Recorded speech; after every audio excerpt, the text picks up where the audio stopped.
Hello and welcome back, back everyone, to the final episode of Let's Play Chips Challenge Level Pack 4. This is the last 5 levels of the set, which is pretty awesome, and it's a pretty awesome final 5, if I have to say so myself. This part of the set is really kind of mixed, if you want to call it. Like, it's not meant to be super difficult, which I think is a good thing. So we ended on at the end of the last level, which was Paradigm Shift, and this is level 145, hacked save file. So a lot of people have kind of questioned why this level is 145. Like, why did we choose this as 145 exactly? Well, hack save file is one of my levels. It's actually a really recently designed one. It's one of the ones I designed for Josh L6 when I was extending it, I believe. If not, it was right before the extension. But anyway, it's a level, it's a maze level, and we picked this as 145 mainly for its weirdness. It's mainly for its design, and, well, let's be honest, CCLP4 had a pretty lackluster feel for invisible walls. I mean, there were some in empty rooms at the end, and there were a couple spread around here and there in a bunch of other levels in the set, but this one primarily uses them in some extent. In addition, the other mazes themselves is made up of the messy tile aesthetic, which was done in my own Divide by Zero, which actually inspired this level, and Tom's exclamation point question mark level. Let me restart and lower the volume real quick. And there's also Zane's A River Runs Through It, but that level is more of a mess, to say the least. So yeah, we decided to have this level as 145 mainly because to have a breather level between 143, 144, and 146 through 147, because those levels can be a little puzzling, especially, and the next level especially is more on the dodging side of things. Error underscore read underscore fault 30-0x1e. The system cannot read from a specified device. So this hint is actually an actual error message that I found online. I don't know what exactly it's for. It had something to do with missing files, and I kind of figured, well, save file can be missing since it was hacked. So yeah, as I mentioned, this level was inspired from Divide by Zero. Divide by Zero, it actually takes up the whole map. If you've seen it before, it takes up the entire map. And I recently changed it to where there's 7 extra chips, but it was initially all of them were required. For this level, I decided to limit the messy tile aesthetic to 4 9x9 squares and not take up the whole map and just fill the rest of the map in with invisible walls. And it kind of worked out, I feel. This level, it didn't do super well. It was well in the bottom, not the bottom, but it was well into the top 300 margin. But we felt it was unique enough to include. And the ending sequence is also pretty cool too. So that's hack save file. We picked it as 145 mainly for a breather level, but not really a breather level of some sorts, because there could be some people out there that this level could trip up some people with the invisible walls and the messy tile aesthetic. So that's mainly why we put at 145. There was really we didn't really have a proper 145 placement, I guess you can say. I guess this level was the best choice as far as I know. I think it was my idea actually to have this as 145, and the rest of the staff just kind of thought it was a cool idea too. And for a while, this level actually tied into the initial storyline that we had thought of for the set, but we decided it was too complex. But it could be a factor into the actual storyline whenever it's made, so we'll see where that goes. On another note, 512 is the build time for this level, which is actually a pretty lenient score, I think. And the time limit of 564 was actually a last minute adjustment to the level. It used to be an even 600. I changed it to 564 mainly for it to add on to the hacked feel this level has.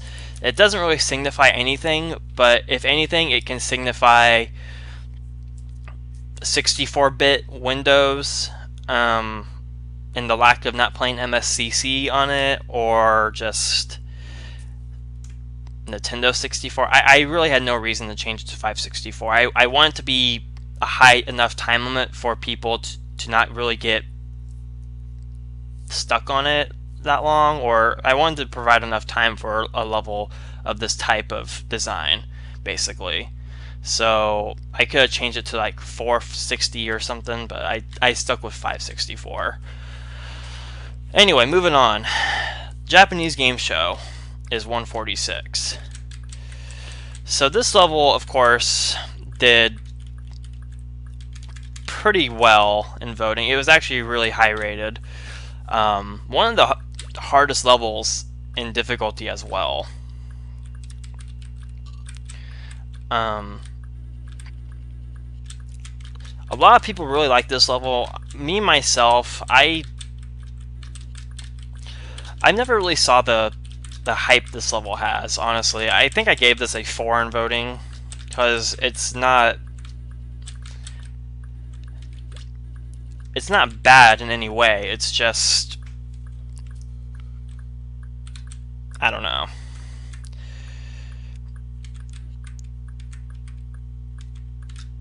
This part kind of trips me up sometimes, but you have to kind of pay attention to it.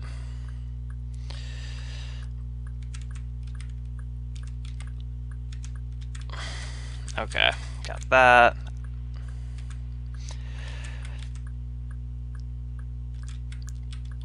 Okay, now I gotta trap this guy, and we'll just trap them, make it easier. Okay. I feel this side of the level is the harder side, in my opinion. And then we have this part. This is probably the main gimmick this level has, with the fireball cloners being controlled by blobs.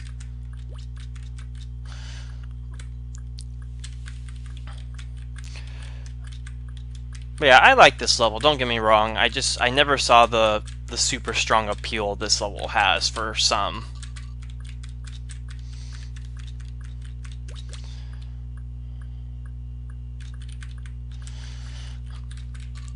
Okay. Suction boots have been obtained, so we can go ahead and go back and get this chip. So all these chips right here, this is basically from that section of Mr. McCallhan Presents that I also don't really care for, but this, I think that part in MMP or whatever is actually from this level, and I actually kind of like it from this level. So little joyride part that's actually pretty forgiving, and this part is kind of hairy, yeah, for that reason. Okay, so we're gonna go ahead and do that left side first. I can't even imagine what the optimal way to do this teeth part is. But what we are going to do is kill these guys off. I'm glad there's a way to kill them off. That's really helpful.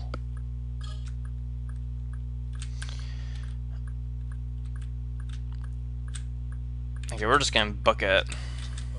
And die anyway.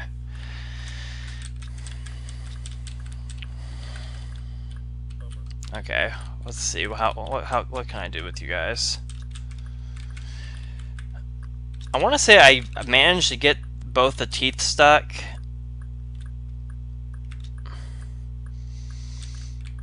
Behind one single block. I don't know if I actually did that or not, but I want to say I did. No. Ugh.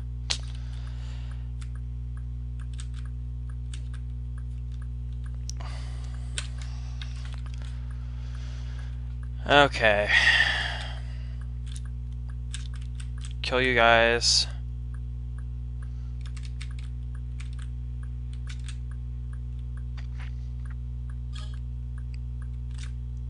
I love how that's a walker when it doesn't need to be. Like, I don't know. I like that. Okay, let's actually get that chip. Okay, there we go. I was making it more complicated than it needed to be. So this is where an interesting part gets.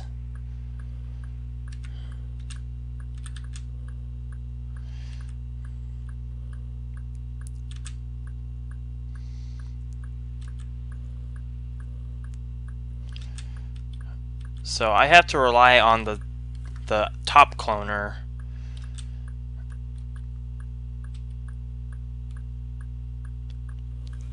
to get those bombs cleared out.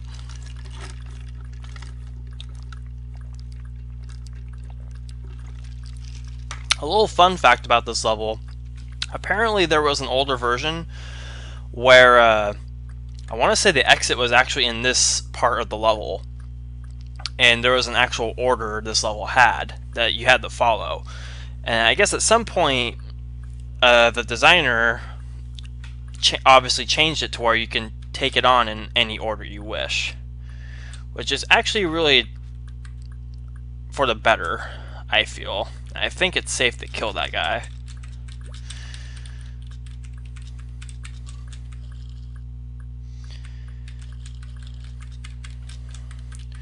Hold that down. Get that chip. I have to go up here to get these two. And then I can go ahead and go back. Now hit the tank button. Okay, so now I can get these chips. I like to take this one chip at a time. It's just a safe approach.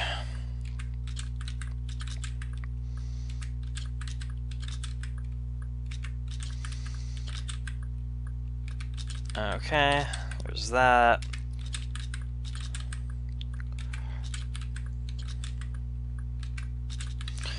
Now hopefully I don't die in that ball section to the left, or to the lower left, I should say.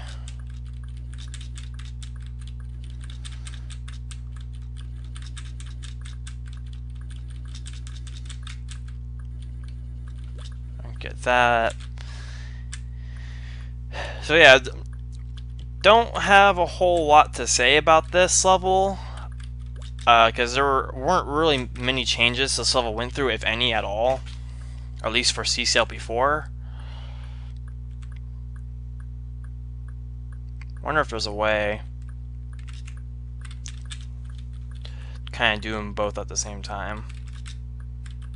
Yeah, I guess you can do it like this. This makes it a little easier. Okay.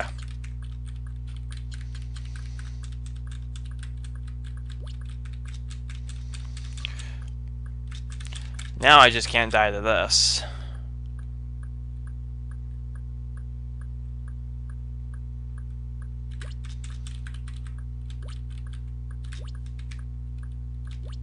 Okay. That's a pretty cool gimmick with the blobs. I do wish it was more visible, but that's more or less a nitpick than a complaint against the level.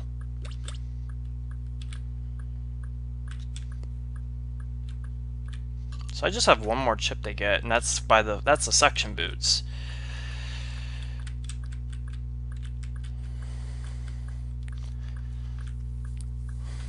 Alright, there we go. That is Japanese Game Show. Really fun level by JB Lewis. So yeah, this is JB's last level of the set, and to a lot of people that's a good thing, because this has been pretty well known in his design career as far as I know. But a really fun level, very enjoyable. Gimmick Isle, level 147. So yes, this is the level we picked for 147. Was without a doubt not the hardest level in difficulty throughout voting, but this was definitely one of the hardest ones that did well in voting. I think the only other candidate that we had for 147 was Lounge Act, which was the ultra hard level throughout the entire voting. I think it got all 5s in voting for difficulty, except from like maybe 2 or 3 voters, which is insane. It was really high, and this one was pretty close. I think this ended up being like 4.6 in difficulty, and yeah, it goes to show this level is very challenging to beat. So, and to some this could be CCLP4-esque, but I don't really think it is. So this level is a doozy. There's a lot going on for it. I think the first thing is this blue wall part with the fireball, which is actually pretty simple once you figure out the route it has to take and not boost into water like that. This level did go through a couple changes, because the original level actually required a nail off the fireball, which, yes, inspired burning gliders. So yeah, you all have Tyler to thank for that inspiration.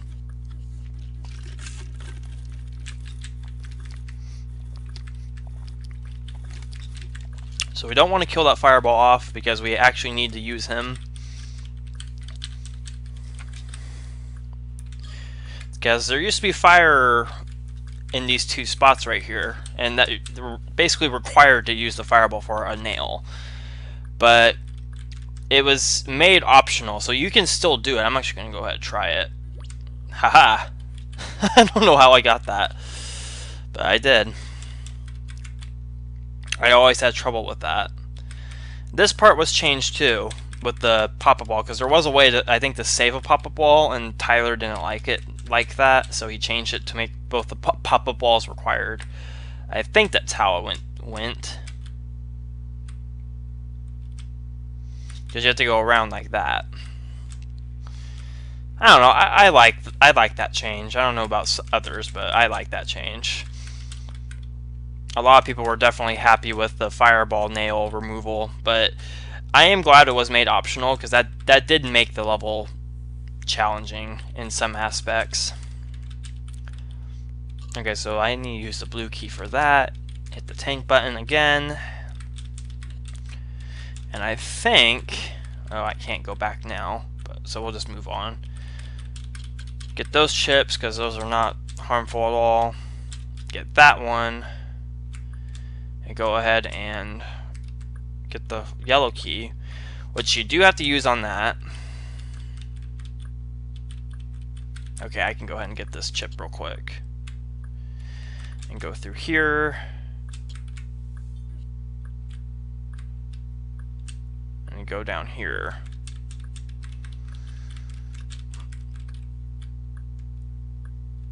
I think that this bug right here was circling 2 chips initially, but it was changed to, one of the chips was changed to a wall, I guess, to not require a chip snatch, which, I don't know, and it's not a change I care for, but it's, if it makes people happy, it makes people happy. Okay, so I have to, I think I have to use that block. I have to go all the way around again and push the block out of the way to get through. And then I need to go up here. Wait, do I need the skates right now? Oh yeah, this part kind of throws me off. You only need the skates to get this chip. There's no other use for the skates. Open that up, and then use the block on that. And then you get fire boots again, and you use this block to get the fireball, which is actually pretty... It's not easy to time it. I've always gotten it, but it's not easy to do that.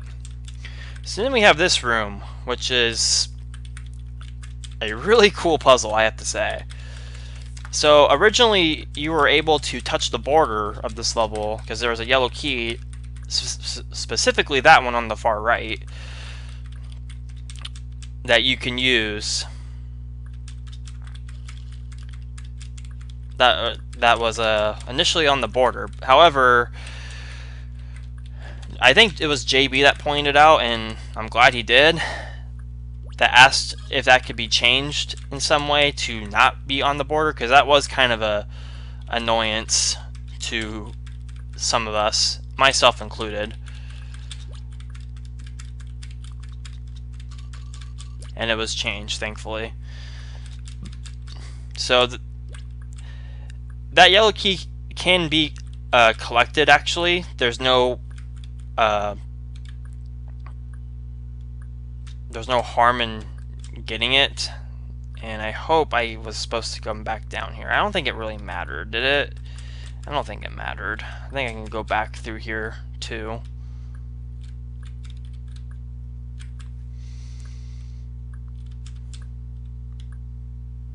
All I have to do really is just go through here to get one chip, because that's a gimmick right here, to push this block to get that chip when you're not supposed to do that.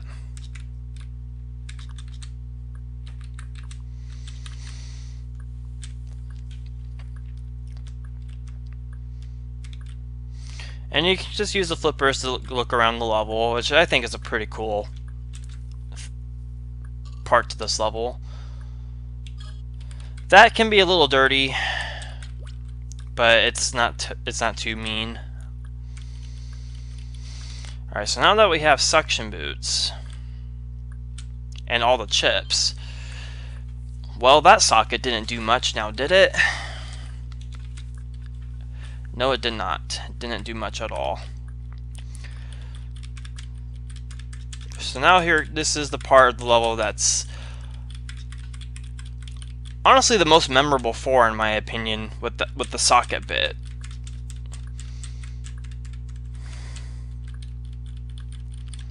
The socket part of this level, I don't know about a lot of other designers, but I myself, as a designer, was really amazed by that socket placement.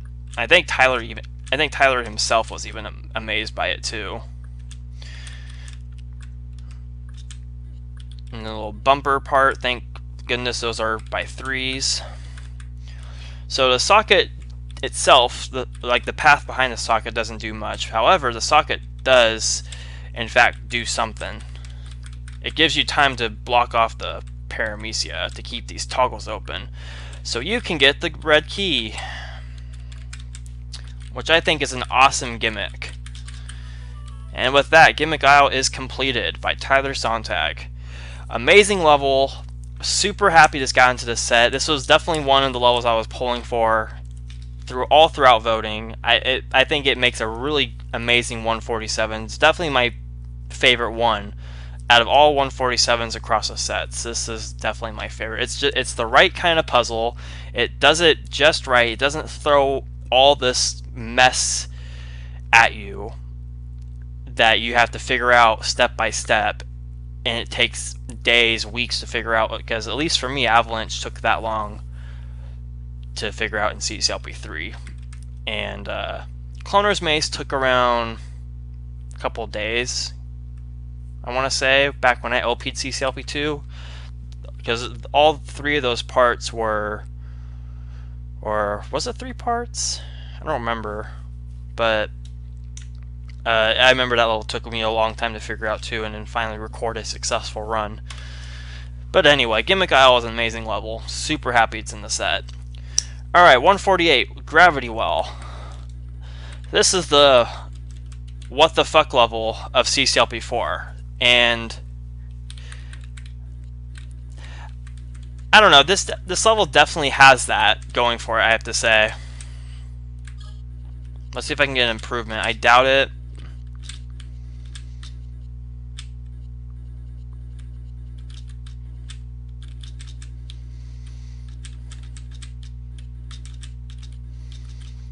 Alright, that was the bowl time, was 1:40:41, and that's an unfortunate way to cook the level. So is that. Okay. And that kills me. That's hilarious. I've never cooked or got killed by the level that way. And this is taking a lot more attempts than it needs to.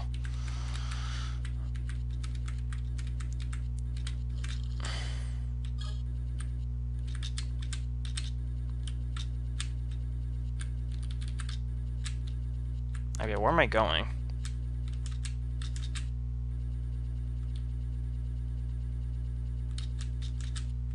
Oh, I'm going this way. This constant oofing is just... I know it's louder for me than it is for the viewers, but it's still annoying. There we go. Rest in peace, the improvement.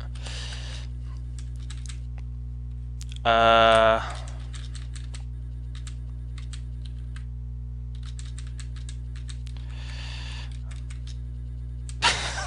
my goodness, this level.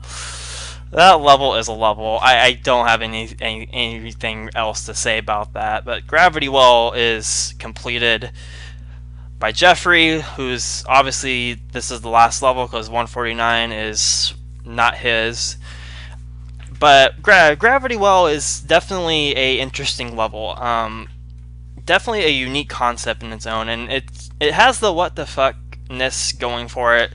I do, however, think it was a missed opportunity for Unmitigated Hint Factory Disaster. I think that would have made a better 148 in my opinion, and Gravity Well could have been 75 or something like that, or maybe somewhere around there. But I don't know. I still like this level as a concept. It's a level. It definitely has the WTF-ness to it. I do wish that the time limit was a little bit lower than what it is, but that's a personal thing, honestly. That's nothing to really complain about. Does 450 for such a simple level, or such a level like this that can be completed in less than 20 seconds, is in-game seconds, that is kind of unnecessary. But some people like me with Hack Save File felt like maybe a lot of people would spend a lot of time on this, and this could be a case too. I can definitely see that. But moving on to level 149, Mental Marvel Monastery, the final level of CCLP4, and this is my last level in CCLP4, and definitely one I'm very, very proud of. Despite not being my ultimate favorite level of my own in CCLP4, this is definitely one I'm very super happy with. So, I'm going to go over every single bit this level has, because this level is just completely filled with callbacks, and that's the whole reason why this level is 149. It did amazingly well in voting. I think it was like 55th or something like that in voting. Gravity Well did pretty good too, and I think Gimmick Isle did like 100 and just barely outside top 100. So the beginning part with the walkers is supposed to be a reference to kind of like Jumping Swarm, I guess you can say. The bit with the teeth is a reference to Learn, in that you don't kill the teeth off right away. You have to keep it alive to have the brown button be held down for you. And then this long ice slide doesn't reference anything in particular. However, some people have says or claims it references misdirection in some way, which I guess makes some sense. This bit references Buggy Wall from CCLP2 with the pop-up wall formation up there, and Foursquare from CC1. This bottom left corner is mining for gold keys from CCLP1. This part is Mishmash from the original game. This is technically elemental, but I can see the Fireflies reference as well. And this is obviously nuts and bolts. I don't think I had to say that. Alright, this part was seeing stars.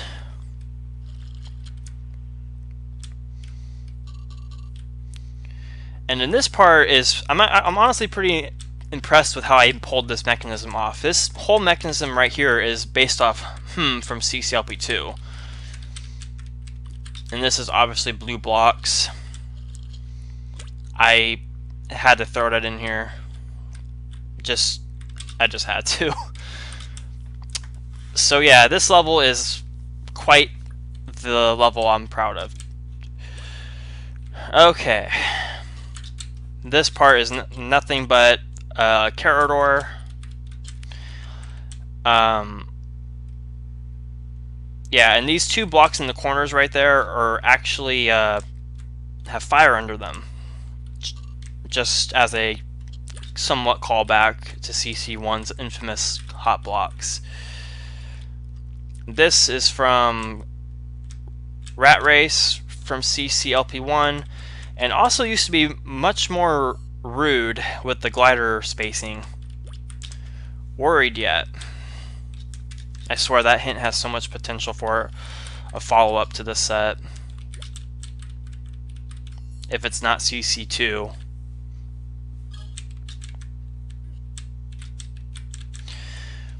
So yeah, another thing I should mention about this level is that this actually uses the walls of producing from CCLP3, which was supposed to be a inside joke, well, not inside joke, but it's supposed to be a joke to Andrew R's copyright thing or whatever. I know he has this thing against copyright, and I kind of used his walls from producing as to make fun of that in some sense.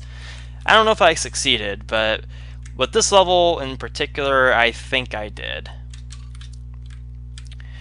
The bottom right section, or bottom left section I just went through was an exact copy-paste, exact copy-paste of playtime from CC1. The only change I made to that was put the Paramecia on a trap to kind of not cause slide delay. Even though that probably shouldn't matter with this level.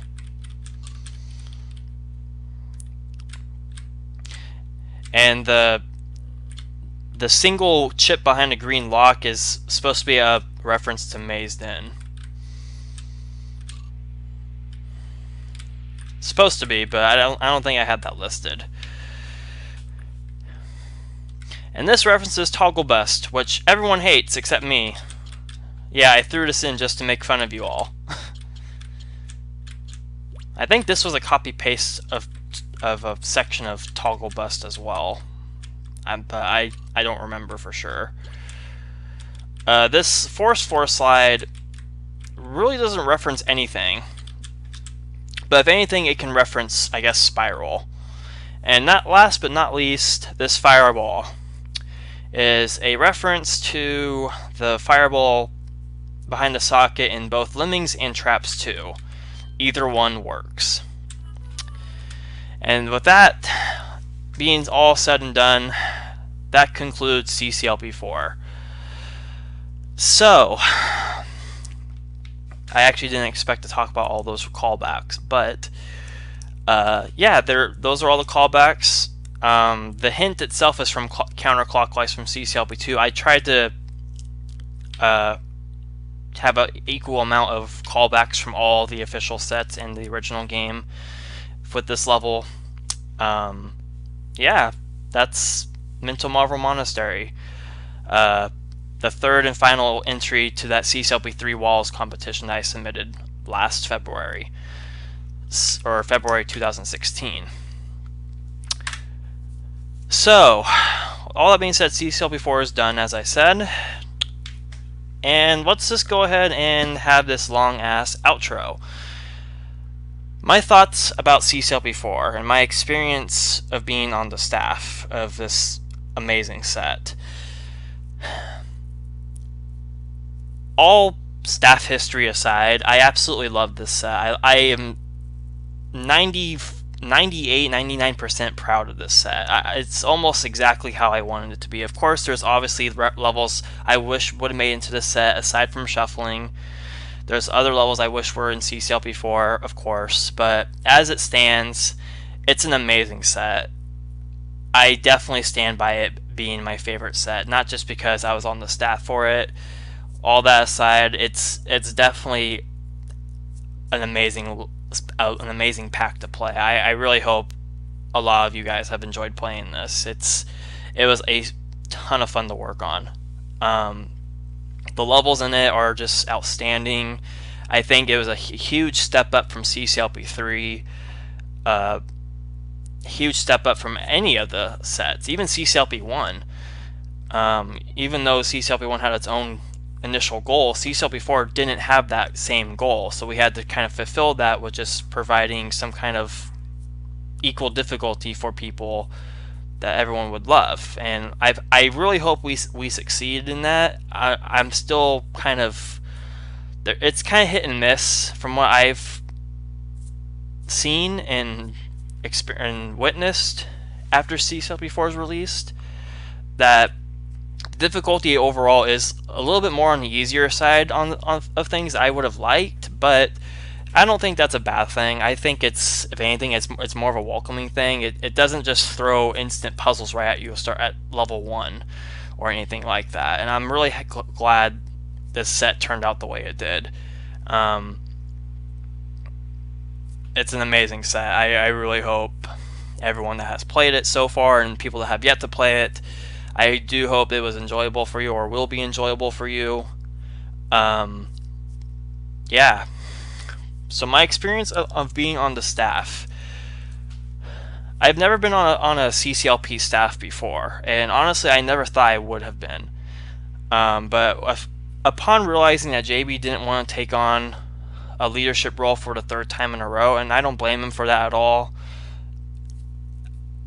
especially after being in a somewhat co-leadership role for this set, I don't blame him for not wanting it a 3rd time. I'm not gonna lie, being on the staff was stressful. That doesn't mean I didn't enjoy it though. I absolutely enjoyed working on this set. I absolutely loved working on the level order, on the level selections, on the voting packs, the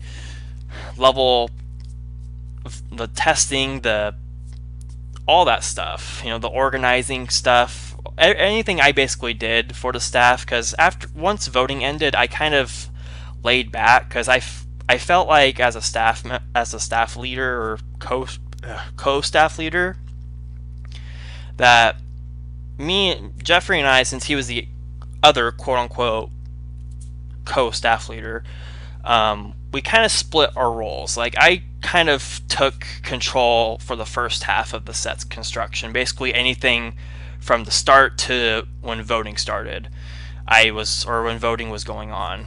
This was basically mine. And once voting ended and we were gathering all the data, Jeffrey kind of took over the rest of it, which was fine. And I spoke out whenever I needed to in that half, and Jeffrey did the same in the first half. It was, for the most part, pretty even out, I think. I definitely do wish I did more, but it wasn't out of laziness, it wasn't out of anything like that. It was just stress. It was just, I had some personal issues going on right after voting ended, and it didn't line up with my life that well, so I got a little antsy with CCLP4 once voting ended. I honestly wanted to quit the staff, and I think I did for about 3 weeks. I left the staff chat and I joined back in about 3 weeks later, because just all the personal issues just got too serious, and it's just like I can't, I'm not going to keep taking out my anger or anything like that online, because that's just immature, and I can own up to that, and I do apologize for this to the staff, the rest of the staff, for doing such a thing. However, all that stress and all that bullshit aside, I absolutely love working on the set with you guys. Um, it was just it's one for the books. I mean, honestly, it really is. I can't express that enough. You know, it was quite the experience. Would I do it again? I don't really know, honestly. But once JB, you know, like I said, once he expressed no interest in being on the staff at all, um, I felt like it was up to me to get it started. And I tried to get CCLP4 started from the ground up as soon as I could, but it was kind of like I had to wait for the right moment type of thing. And once I announced submissions were officially open and CCLP4 was going to be a thing, it's going to be another CC1 set. You know, once JB got us started off that, I think it was like, okay, well, I'm going to starting some threads up, trying to get a staff get together, and let's just work on this thing. You know, I don't know where the set would be if I never did that. Or I don't know if anyone else would have really stepped up. I mean, maybe Jeffrey would have, but honestly, I don't think anyone else would have. So, but I absolutely loved working on the set. It was so enjoyable. It was so much fun. Especially when it got closer and closer to release date. It was just excitement. It was just, you know, I can't wait. Once we got the set finalized and everything, and we played it through one or two times to ensure there was no busts or more busts to find, because rest in peace, Spamthok. It was, I couldn't wait to release this or get this set released out to everyone to play and report scores for and everything like that. And it's just, I don't know, there's just so much I could say. And there's probably so much to say that I can't think of what to say because there's just so much. But it was just a ton of fun to help with the set, and all the drama, all the debates, all the stress, all the voting crap that went on aside, it was overall a really, really fun, enjoyable experience. I don't know if I would do it again, especially now since I'm becoming more and more busy with life. I don't know if I would do it again. It really depends, honestly, because some people are like, oh, CCLP4 is out, now let's work on CC2 sets. Despite that, and CC2 still hasn't really gotten any much attention, which it probably will once the editor for that set is done. But until then, it's really up all by ear at this point. Like, let's see where the community wants in 2018 or 2019. Is CCLP5 going to happen? Who knows? You know, I'm all in favor for CCLP5 happening. I mean, I don't think there should be a set game we should stick to with Chips Challenge. There's this original game, and then there's Chips Challenge 2. You know, I don't think we should just completely move on to Chips Challenge 2 stuff. I mean, sure, it's out released finally, yes, and it's a fun game, and it has a lot of potential, but I don't think we should rush into it just yet. I mean, I know it's been out for a little over 2 years, yes, but I still think we should wait. You know, wait until we get more custom levels made, wait until there's more interest expressed in Chips Challenge 2 before we start making decisions on where to go with that game. But there's still quite a few concepts to explore with Chips Challenge 1. So I'm all in favor for a CCLP5 happening. I might be the only one that will ever say that, but or even feel that way, but I honestly don't mind it. I don't think it's a really big issue. It's whether or not people actually want to make that a reality that's the issue. Now, whether I want to be on the CCLP5 staff if it happens remains to be seen. I honestly don't think I will be, just out of being busy so much. I wouldn't have the time to dedicate to being on the staff like I had the time to do so with CCLP4. But it's really all by ear at this point. don't know. I can't wait to see where this game goes, with whether CCLP5 or CC2LP1 or whatever it's going to be called, because a lot of people don't like that name for some reason. I don't think it's a bad name, honestly, but it is what it is. But to my fellow CCLP4 staff members, I don't know how much of a pain in the ass I was to you guys, but if I was, I'm sorry. But I had a freaking blast working with you all. I can't express that enough. I can't thank JB enough for all the guidance he gave me with this somewhat of a leadership role. It really has helped me out a lot. I hope everyone that has played this game or played CCLP4 has enjoyed it. I hope you are happy with what we provided for you. I know not every level is going to be liked. I know that's unrealistic to expect that. But I do hope it was more enjoyable than any other official set you have played so far. Whether it's not as puzzling as you would have liked it to be, not as challenging, not as whatever, I still hope it was enjoyable for you to play. I hope this LP was enjoyable to watch. I hope all the insight I have provided was entertainable and satisfying to know all this backstory to all these levels. Whether I designed them, whether I had a part in them being in the set, or whatever, I hope this LP was enjoyable. And I thank you so much for sticking around and watching this.